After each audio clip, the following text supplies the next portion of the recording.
Welcome to Distress to Joyful, Bailey's Way. I'm your host, Bailey Reber, here to enlighten you and the rest of the world about one of the most misunderstood mental disorders out there, bipolar disorder.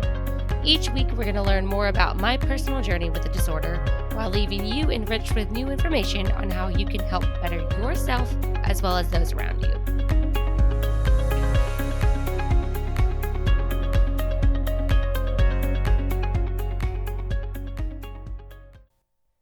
I need your help! Last week, I announced that I will be launching an Etsy shop sometime soon, and while I've been busy working on all of the items for the shop, I realized that I do not yet have a name for it. I know, I really need to get on that because that's kind of a really important step in this entire process. I'm going to be making a post on both the show's Instagram page and in the show's Facebook group with a poll. It's going to ask your opinion on a great name for my shop. So I've got a couple ideas in mind already, but I want to hear your honest opinion, on what you think about them. And also, if you have any ideas of, names that you think would sound better than the options I've come up with myself, dude, tell me. I want to have a good name for this, and so your opinion matters to me. So please let me not make a really big mistake and name it something awful that nobody's going to want to buy from. So I'm counting on you to help me out. So be on the lookout for the polls again on Instagram and Facebook within the next week or two. I'm hoping to launch this by December. So yeah, definitely the next week or two. Oh my gosh, it's already, the middle of November. This is going by so fast. And if you're not following the Instagram page or part of the Facebook group, just look in the episode notes, literally wherever you're listening right now, Apple Podcasts, Spotify, on the Libsyn website page, whatever. Just look in the episode notes and you'll see the links for the Instagram and the Facebook. Just click those little bad boys and follow or request to join. Yay! Okay, so let's move on to the topic of today's show. So we're going to talk about red flags in romantic and family relationships. So as I mentioned in episode 17, I'm not going to touch a whole lot on the red flags in romantic relationships. I spoke in pretty great detail about a good chunk of them in episode 15, which is romantic relationships and bipolar disorder. So if you haven't checked out that episode yet, do it. Please and thank you. That episode is all about romantic relationships with those of us diagnosed with bipolar disorder. Some things you need to know, as well as things that you need to understand when engaging in a serious romantic relationship with someone like me. It's nothing bad, so don't freak out. I feel like some of y'all's eyes are open real wide and buggy right now after me saying that. There's nothing wrong with having bipolar disorder or with dating someone with bipolar disorder. There just are some things that you have to know and understand in order to navigate the relationship in a healthy manner. Listen to episode 15, and that sentence I just said will make a hell of a lot more sense. I promise. Speaking of episode 15, I talk about my ex, Bob, which obviously that's not his real name. That's a name I curated for him because I am not going to use his real name. I'm not an asshole. So in the episode, I go over a lot of the things that Bob did to me and how he treated me. And those were all definitely 100% red flags for a toxic relationship. Thankfully, I caught on to those pretty quickly and I jumped that ship as soon as I could and, let the other half keep sailing. I don't think I said that metaphor properly. Just picture like me and Bob on a ship that's going down like relationship river, and I jump off of it and would rather drown and let Bob keep sailing by himself because that's what I did. That is what I did. I really hope that you have a vivid visual imagination like I do. So when I tell you things and I ask you to imagine stuff, that you imagine it in the great detail that I am. Because if not, I feel really sad for you because you're missing out. But please, if you do have the kind of imagination like me, oh, you are awesome. I love it. And a quick side note, if you'd like me to do an episode devoted specifically to toxic romantic relationships that has more detail than what I've already gone over in episode 15, just let me know. I would be so happy to do that. You can message me on Instagram, or there's actually a little contact section of my website, which is whatisheybales.wordpress.com. And you can message me through the contact page as well. Otherwise, we're just going to go ahead and move right on in to toxic family members. Because yes, even your own flesh and blood can be toxic to you. As an adult, you have to make decisions that are best for you and only you. Which, as we've learned, sometimes means dropping people who aren't positively affecting your life in any way, shape, or form. When I say as we've learned, I'm assuming that you beautiful listener right now have heard episodes 14, 15, and 16, where I talk about 3 different types of relationships with those of us with bipolar disorder. And if you haven't heard those 3 episodes, I would love if you would listen to the other 3 episodes so you can learn more than what you're already going to learn today. Okay, so moving on. Episode 16 was all about family relationships with those of us diagnosed with bipolar disorder. I went over the things that I wish my family would have done for me after I received my official diagnosis a decade ago. And I feel like this should be a given, but apparently it's not. So just so you're aware, when someone is diagnosed with any type of mental health disorder, they will need support from those around them. Period. And support comes in many different forms, like researching what your family member is diagnosed with, learning how you can help make things easier for them, finding resources to share with them that gives them some really good tips and ideas of how they can help themselves, and, most importantly, listening to their needs. In the show notes for this episode, I've got an article that I found on mentalhealth.org.uk that gives 8 really great tips for talking about mental health with someone that you know and love. These tips are actually really, really good because they help you open the floor to talking about mental health with someone that you may have never talked about mental health with before.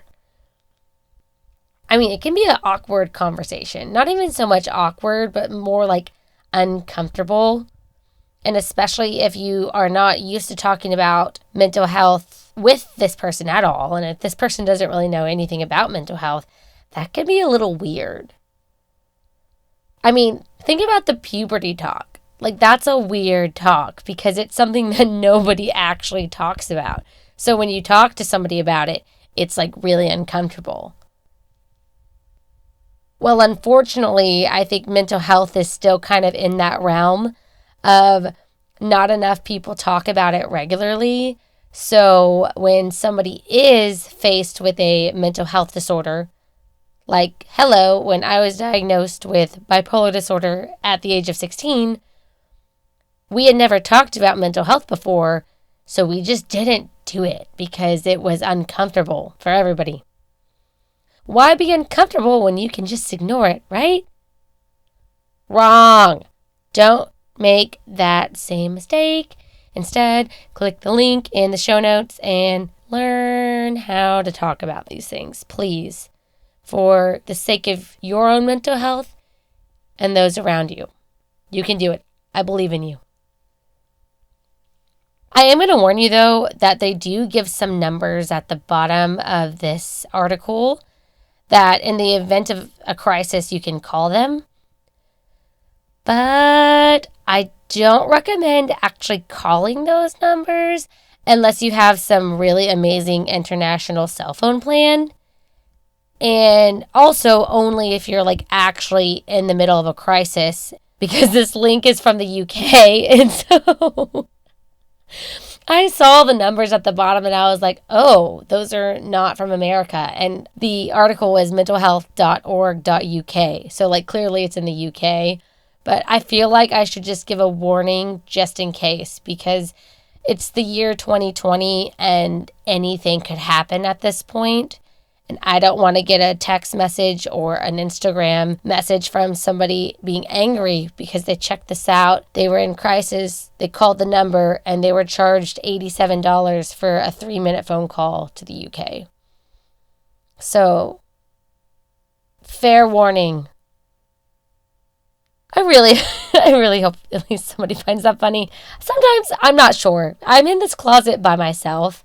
And so when I say things and I laugh, I wonder if everybody else is laughing too. I do know that some of y'all are laughing because you do tell me. And I appreciate that a lot. So thank you, because it makes me feel less weird. So thank you. And if something does make you laugh and you've never told me or like reached out to me before, please do. Please find me, Facebook, Instagram, my website, whatever, and tell me I made you laugh, because otherwise, I don't know. I don't know. Anyways, though, back to the link. Check out the link if you need some help opening up the floor to mental health with someone that you know. Now let's move on to some red flags that you can spot in family members to kind of help you assess and see whether or not you need to keep them around long term, or if you just need to love them from afar, which that's perfectly fine too. The link to this specific article will also be in the show notes, so keep that in mind. They give 7 really good points. I'm only going to talk about 5. The first 5 are the only ones that really resonated with me personally. But here's a couple things that your family might be doing to you that you maybe have accepted because, 1, they're family and you feel obligated, or 2, you have some kind of tie or connection with them that's very important that you can't let go of.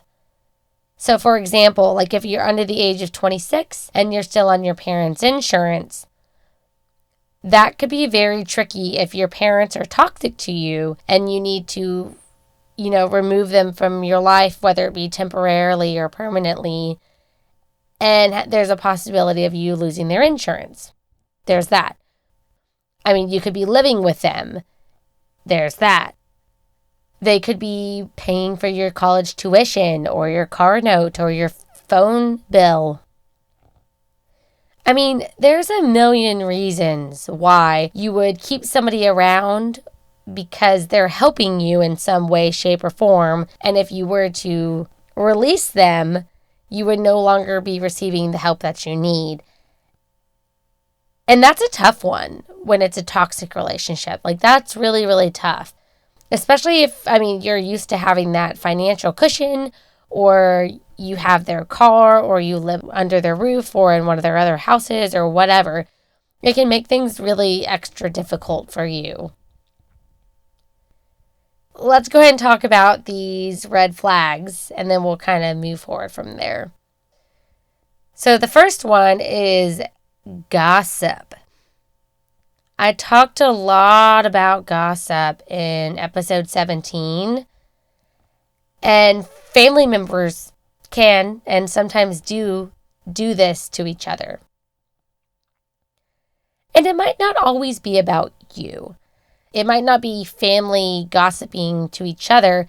It could be, that your sibling is gossiping about you behind your back to all of her friends. So when you show up to her bridal shower or her baby shower or a birthday party or what the fuck ever, you show up there and all of these people are just looking at you funny or being real weird to you, and it's because she was talking about you behind your back to them, gossiping, and that's not okay. Another way that gossip can be done within family members is maybe you're not the target of the gossiping, but maybe your partner is. Maybe the person that you're dating or engaged to or married to isn't loved and accepted by your family. And so they choose to gossip about him. Sometimes even I've heard of this happening in front of the person. Like the family's gossiping about the partner. The partner's not in the room, but the one married to that person is there and they're gossiping. Gosh, that's awful. And you don't have to put up with that, guys. You don't. I don't care what anybody says. You don't have to put up with people who treat you like shit. It doesn't matter who these people are. You are not required to put up with it. Red flag number 2 is that they pick on your weaknesses or they try to purposely embarrass you. I actually have a really good example for this one. My granddad, who I don't think I've spoken much about, which he will be spoken about quite a bit in this episode. I'm not gonna lie. But my granddad has repeatedly over the years picked on the weaknesses of my mom, on me, on my siblings. There's been occasions, like I remember one time we had just gotten to his house and the first thing he said to my mom was, "Are you pregnant?" And she was like, "What are you talking about?" No. And this was when I think I was in high school when this occurred. So my siblings are only a couple years younger than me. My sister's a year younger. My brother's 4 years younger. So all of us were teenagers at this point. And he said that to her and she's like, "No, I'm not pregnant. Like, why would you think that?" And then he's like, "Oh, I guess you've just gotten fat then."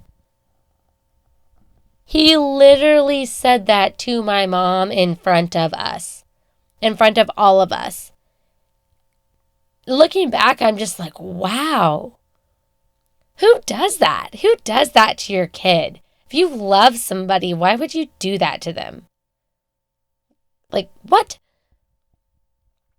So obviously that's picking on a weakness right there and trying to purposely embarrass them too. He picked on, I don't know 100% if weight is a weakness of my mom, but I've been overweight myself, and I know that weight is a super touchy topic for the majority of women alive and breathing right now.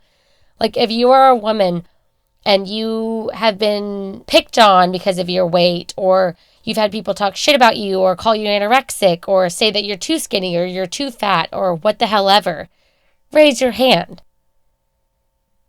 If I was talking to a room full of women right now, I'm pretty sure every damn one of them would be raising their hand. Because for some reason, everybody thinks it's okay to talk about women's bodies. And first of all, it's not. Like, stop commenting on people's bodies. Stop. Because that is not okay.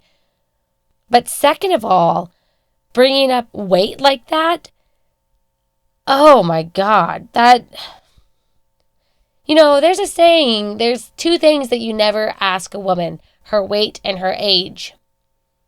There's a reason that saying exists. All right, let's move on to number 3. The third red flag is that they won't allow you to change. So what that means is, let's say that you are trying to be openly different from what everybody else in the family is doing. And you are met with resistance and put downs. So I'm not sure if that made 100% sense. So let me give you a good example and see if we can break this down a little bit better. Let's say that you have a really unhealthy household, like physically unhealthy. Let's say everybody in the home is obese or on the verge of obesity.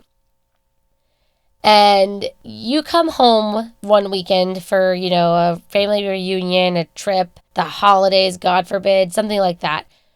And you've lost a bunch of weight. You have started eating healthy and you've started exercising regularly and your BMI has decreased and you're a healthy human being.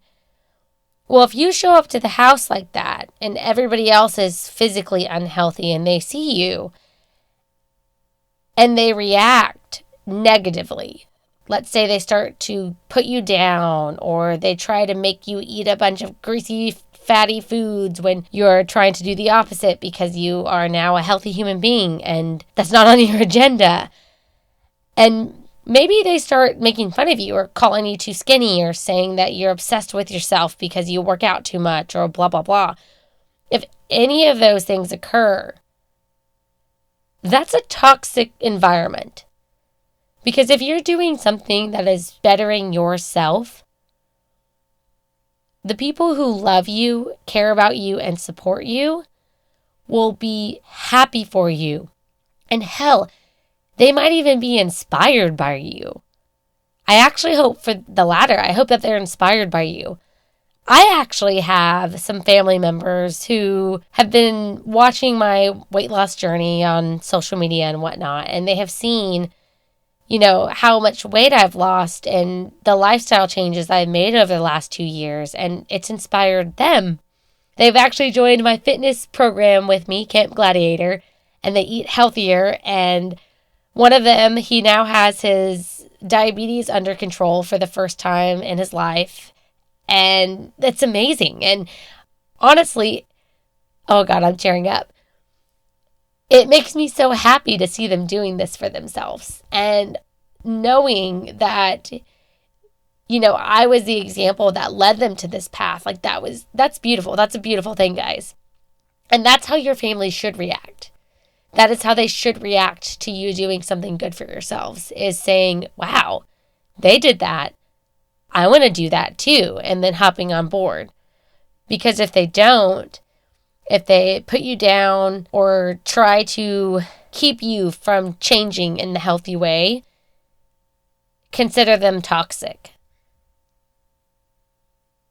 Consider that toxic.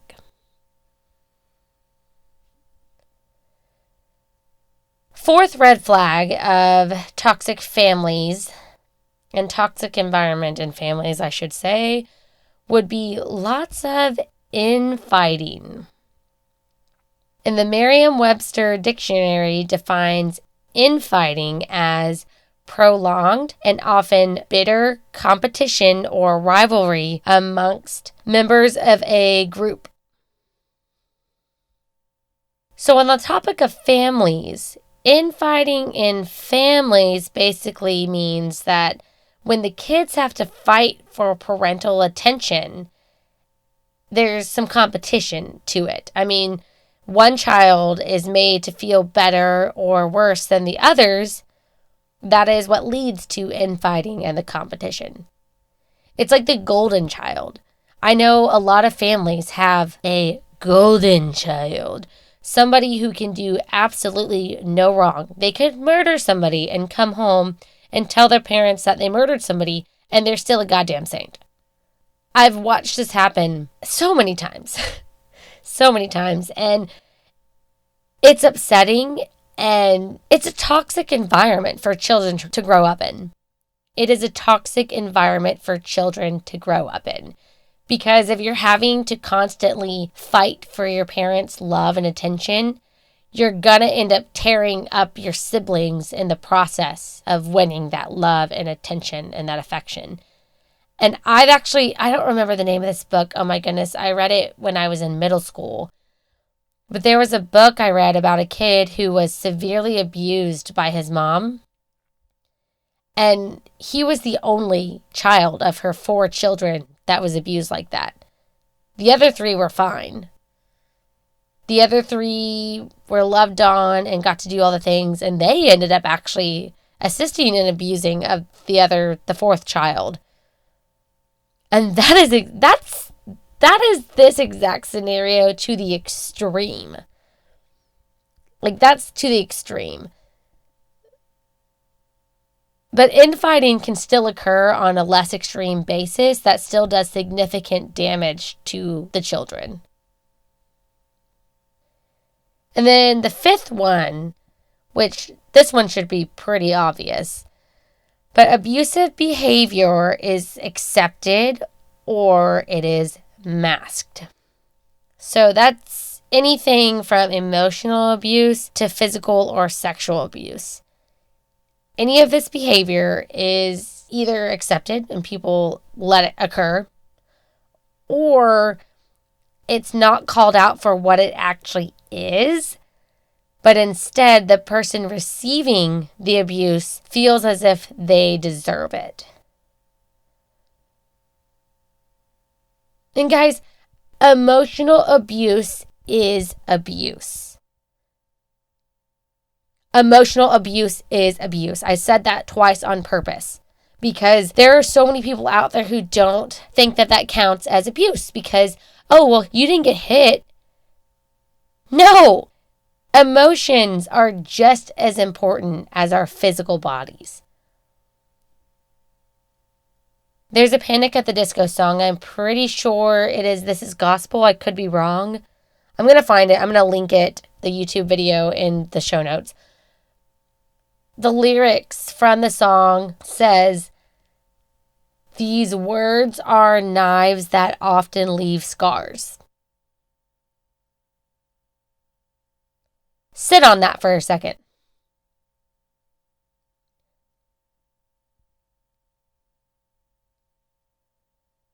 Now, if you previously thought that emotional abuse did not count as abuse, do you still think that after hearing what I just said?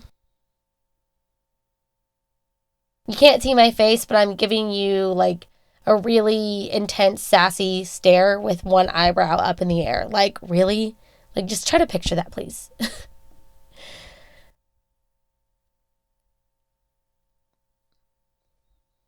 So I think that would probably be the most obvious of the red flags that I've gone over. Those are a lot easier to spot. I mean, emotional abuse is anything from name calling, telling people they're fat, telling them they're useless, that they're ugly. I mean, any kind of put downs continuously over a period of time, that is emotional abuse, and that will do significant damage, especially if it's prolonged. Physical and sexual abuse, those are very straightforward, and I'm not going to get to details on those. But guys, if any of these are occurring in a family, and if you are of legal age to where you no longer where you're no longer bound to your parents, if you have graduated high school and you are 18 years or older, and you are undergoing any of this, walk away. Get out. Because it will not get any better. It won't. If I can decide, okay, I'm worth more. I'm only going to give my time, my precious, valuable time, the one thing that I can give away and never get back. If I'm going to give my time to somebody, I'm going to make sure that somebody is worth it. Because my time is valuable. And I don't just give that to anybody.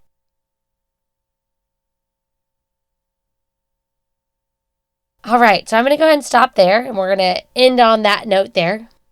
This, I think, was a bit more of an intense episode than I realized it might be. So thank you for tuning in. I really hope that hearing all of these red flags kind of spelled out to you with some examples attached to them will help you make the decisions that you need in order to let go of those that you no longer need in your life. Let go of those dead weights. We don't need dead weights. We need people that help lift us up. Next week, I'm going to tell you what you've never been told before about bipolar disorder. So don't miss it. That's all I'm giving you. So guess I'll see you next week, huh? Once again, thank you for listening to the show. I hope that you've been enjoying it and that you're also learning some useful things while listening to me talk to myself in a closet once a week. Well, joke's on me, because season 2, I will be introducing guests on the show. Speaking of, I need you to sign up to be a guest. Check out the show notes for this episode where you can find the link to get signed up so that I can spend my time talking to you in a closet instead of talking to myself. Just kidding. I won't lock you in a closet with me. We have technology and shit nowadays, so we can do this remotely and safely.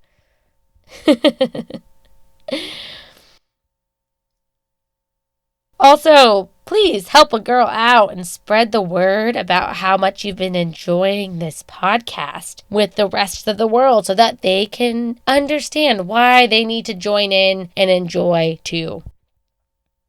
So if you listen to the show on iTunes, hit that cute little subscribe button first of all, and then scroll down and leave a review for people to read. I would appreciate it. They would appreciate it. The world will appreciate it. We all appreciate it together. Yes. All right. Well, until next time, take it easy, stay grateful, and be joyful. Bye.